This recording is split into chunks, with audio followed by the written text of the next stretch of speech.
जी, तो आपके साथ भी क्या ऐसा होता है कि आपको इंग्लिश के स्पेलिंग्स भूल जाते हैं? आप उनको याद करने की कोशिश करते हैं, लेकिन फिर भी याद नहीं होते।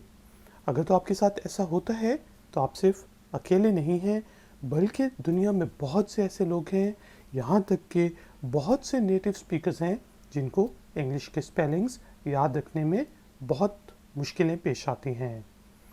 आज का हमारा आई फैक्शनर का हाउ टू ट्यूटोरियल भी इंग्लिश स्पेलिंग्स को याद करने से रिलेटेड है, यानी कि how to memorise English spellings. चलें शुरू करते हैं अपना आज का वीडियो ट्यूटोरियल। दोस्तों, कई दफ़ा ऐसा होता है कि जब हम कोई चीज़ लिखने की कोशिश कर रहे होते हैं, तो हमें इंग्लिश के स्पेलिंग्स भूल जाते हैं और हम कंफ्यूज हो जाते हैं कि इनको कैसे स्पेल किया जाए। तो इसमें हमारा कोई मसला नहीं है, बल्कि इंग्लिश एक ऐसी भाषा है, ऐसी ज़बान है, ऐसी लैंग्वेज है कि वहाँ उसमें डिफरेंट सोर्सेज से, लैटिन से, ग्रीक से, जर्मैनिक लैंग्वेजेस से और डिफरेंट हिंदी और उर्दू से यहाँ तक के वर्ड्स को इंपोर्ट किया गया है। और उसी वजह से बेसिकली इंग्लिश के अंदर स्पेलिंग रूल्स बहुत कम हैं। तो बहुत से लोगों को इंग्लिश के स्पेलिंग्स को याद रखने में बहुत मुश्किलें पेश आती हैं। आज के ट्यूटोरियल में हम डिस्कस करेंगे कुछ ऐसी टिप्स एंड ट्रिक्स जिनके ज़रिए आप इंग्लिश के स्पेलिंग्स को याद कर सकते हैं। बेसिकली जो आसान स्पेलिंग्स होते हैं उनको तो आप अगर एक दफ़ा पढ़ें, दो दफ़ा पढ़ें, एक दो दफ़ा बोलें, प्रोनाउंस करें, तो आपको वो याद हो जाते हैं। लेकिन जब बात आती है मुश्किल स्पेलिंग्स की, तो उसमें सबसे पहले मैं आपको ये टिप दूंगा कि आप उसको मेमोराइज करने की कोशिश करें, उसको बोलें। स्पेलिंग को, जिस तरह फ्रीक्वेंट का स्पेलिंग है, तो उसको पूरा का पूरा बोलें, उसको याद करें। कॉन्सिक्वेंटली जिस तरह एक और वर्ड है, उसको बोलें, याद करें, ज़रूरत पड़े तो लिखें और स्पीक अलाउड करें उन स्पेलिंग्स को 4-5 दफ़ा। तो सबसे पहली टिप हमारी है मेमोराइज करें, उस पर रट्टा लगाएं। आपको लोग शायद कहें कि रट्टा बुरी चीज़ है, लेकिन बिलीव मी, जो चीज़ें हमें याद नहीं होती, शुरू में हमें थोड़ा बहुत रट्टा लगाना पड़ता है, और जब आप उस चीज़ को मेमोराइज कर लेते हैं तो आपको ऑटोमेटिकली वो स्पेलिंग्स याद आना शुरू हो जाते हैं। दूसरी जो टिप है मैं आपको ये दूंगा कि जिस तरह बड़े बड़े वर्ड्स हैं, कॉन्सिक्वेंटली, या कोई मुश्किल वर्ड है फ्रीक्वेंट, तो उनको 2 या 2 से ज़्यादा पार्ट्स में डिवाइड कर दें।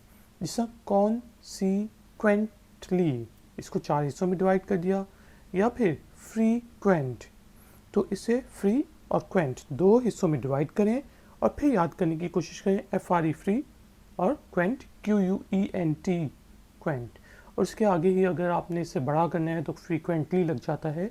तो बेस वर्ड को याद करें, हिस्सों में डिवाइड करें वर्ड को, और फिर आगे अगर आपने कॉन्सिक्वेंट से कॉन्सिक्वेंटली, फ्रीक्वेंट से फ्रीक्वेंटली, स्लाइट से स्लाइटली, इस तरह स्पेलिंग्स को याद करने की कोशिश करें तो आपके लिए आसानी होगी। उसके बाद एक और टिप मैं आपको ये देना चाहूँगा कि प्रैक्टिस करें इंग्लिश। वो जो वर्ड्स आपने, जिनके स्पेलिंग्स ख़ास तौर पे आपके लिए मुश्किल होते हैं, उनको अपने कम्युनिकेशन में यूज़ करने की कोशिश करें। ना सिर्फ स्पीकिंग कम्युनिकेशन में यूज़ करें, बल्कि ख़ास तौर पे राइटिंग, जब आप ईमेल लिख रहे हों, कोई आप मेल लिख रहे हों, कोई आप टॉपिक के ऊपर कुछ भी लिख रहे हों, तो उसको कोशिश करें कि 2-3 दफ़ा यूज़ करें अपने सेंटेंसेस में उस डिफ़िकल्ट वर्ड को जिसके स्पेलिंग्स आपके लिए मसला होते हैं। बल्कि हमेशा कोशिश ये करें कि 4-5 नए वर्ड्स को अपने उसमें यूज़ करें राइटिंग के अंदर। तो ये है कि प्रैक्टिस जितनी ज़्यादा आप करेंगे, प्रैक्टिस प्रैक्टिस एंड प्रैक्टिस, वो ना सिर्फ आपके स्पेलिंग याद करने में बेहतर है, बल्कि आपको नए वर्ड सीखने में भी बहुत अच्छा है। प्रैक्टिस के साथ आप ओवरऑल अपनी English speaking and communication skills को बेहतर कर सकते हैं। चौथी टिप जो मैं आपको देना चाहूँगा ये है कि एक अपने पास एक पर्सनल नोटबुक रखें, या फिर आप के पास कोई भी वाइट बोर्ड हो उसको अपने कमरे में लगा लें, किचन में लगा लें, ऑफिस टेबल पे कोई पेपर रख लें जो कि जिसको आप मिटा सकें, ठीक है। और उसके ऊपर रोज़ाना 4 या 5 वर्ड्स जो आपको लगता है कि मुश्किल हैं, या डिक्शनरी से देख लें, या डिफ़िकल्ट वर्ड्स को बोर्ड के ऊपर या नोटबुक के ऊपर नोट करें, उनके स्पेलिंग्स को। और जब भी आपको टाइम मिले, आप एक नज़र, अगर कमरे में बैठे हैं तो आप अनकॉन्शियसली उन 5 वर्ड्स को उस दिन देखें, एक दफ़ा रिवाइज़ करें। विद मुश्किल से 20-25 सेकंड लगेंगे 5 वर्ड्स के में स्पेलिंग्स को देखने के लिए। और आप ये देखेंगे कि रोज़ाना अगर आप 5-5 वर्ड्स सीखना शुरू कर दें, उनके स्पेलिंग्स को देखना शुरू कर दें जो आपने ख़ुद लिखा होगा, और लेट सपोज़ अगर आप नोटबुक रखते हैं तो वो बहुत अच्छी बात है, क्योंकि ये है कि आप लेट सपोज़ 10 डेज़ बाद, 15 डेज़ बाद वो जो 50 वर्ड्स हैं, 75 वर्ड्स हैं, उनको एक दफ़ा देखेंगे तो आपको रिवीजन भी हो जाएगी और स्पेलिंग आपको हमेशा के लिए याद भी हो जाएंगे। तो नोटबुक रखें, ज़्यादा अच्छी बात है। और हो सके तो कोई छोटा सा वाइट बोर्ड, कोई पेज जो आप टेबल पे रखते हैं, कोई दीवार पे लगा दें, किचन में लगा लें, यहाँ तक कि आप चाहे बाथरूम में लगा लें कि पेस्ट कर रहे हैं तो आप देख लें, सुबह सुबह, रात को पेस्ट कर रहे हैं, दूसरी दफ़ा देख लें। तो इस तरह आप अनकॉन्शियसली अपने माइंड को ट्रेन करते हैं कि उसको वो स्पेलिंग याद हो जाएं। अब आ जाते हैं कुछ रूल्स हैं जो स्पेलिंग्स को याद करने के लिए आप यूज़ कर सकते हैं। जिससे हमें पता है कि सी की आवाज़ का के की भी निकलती है, और कई दफ़ा सी की आवाज़ एस की भी निकलती है। तो ये रूल है कि मतलब ए, ओ, यू वगैरह के साथ जो है सी की आवाज़ के की निकलती है, जिससे कट, कॉट, कैट, का की निकल रही है, जबकि बाकी चीज़ों के साथ सी की आवाज़ एस की निकलती है। तो इस तरह के रूल्स हैं कुछ, वो आप देख सकते हैं, और इन रूल्स के बारे में मैं एक और ट्यूटोरियल में डिस्कस करूँगा। इसके अलावा एक चीज़ होती है मेमोनिक्स, ठीक है जी। मसलन आप इस तरह स्पेलिंग्स को याद करने की कोशिश करते हैं कि जिस तरह एक वर्ड है लाई, LIE, लाई, जिसका मतलब है झूठ बोलना।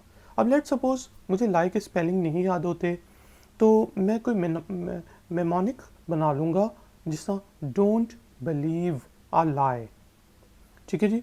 अब बिलीव के अगर मुझे स्पेलिंग पता है, या मुझे लाई के स्पेलिंग पता है, तो मुझे पता ये चल जाएगा कि बिलीव के अंदर क्या आता है, LIE आता है, BELIEVEE, ठीक है जी।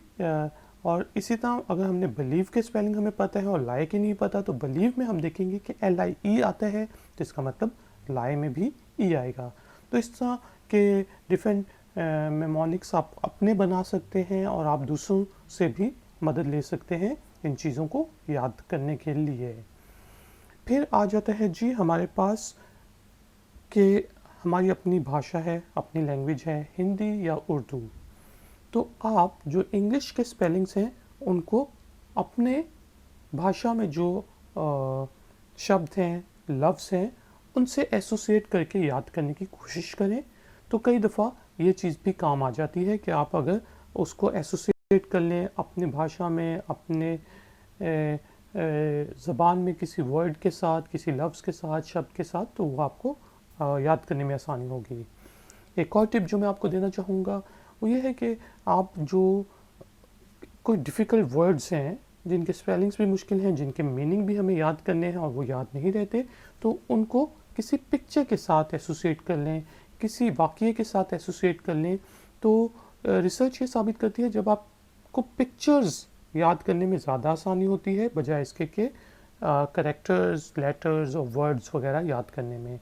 तो जब आप इनको इससे एसोसिएट करेंगे तो आप ज़्यादा अच्छे तरीके से इंग्लिश के स्पेलिंग्स याद करना शुरू कर देंगे। और आखिर में मैं आपको इसी बात पे जोर देना चाहूँगा कि बच्चे जिस तरह मेमोराइज़ करते हैं शुरू में स्कूल्स में, कॉलेजेस में, तो हमें भी डिफ़िकल्ट स्पेलिंग्स को मेमोराइज़ करना है, चाहे हमें रट्टा लगाना पड़े, चाहे लिख के करें, उसको ज़्यादा से ज़्यादा बोलें, प्रैक्टिस करें। Practice practice practice, practice makes the man perfect. तो दोस्तों, उम्मीद है आज का ट्यूटोरियल आपको पसंद आया होगा। प्लीज़ लाइक का बटन ज़रूर प्रेस करें, मेरे चैनल को सब्सक्राइब करें और ifactioner.com को विज़िट करें। कोई क्वेश्चन हो तो आप मुझसे कमेंट्स बॉक्स में पूछ सकते हैं। मैं आपसे मिलूँगा एक और नए ट्यूटोरियल में। Until then, take care, good day.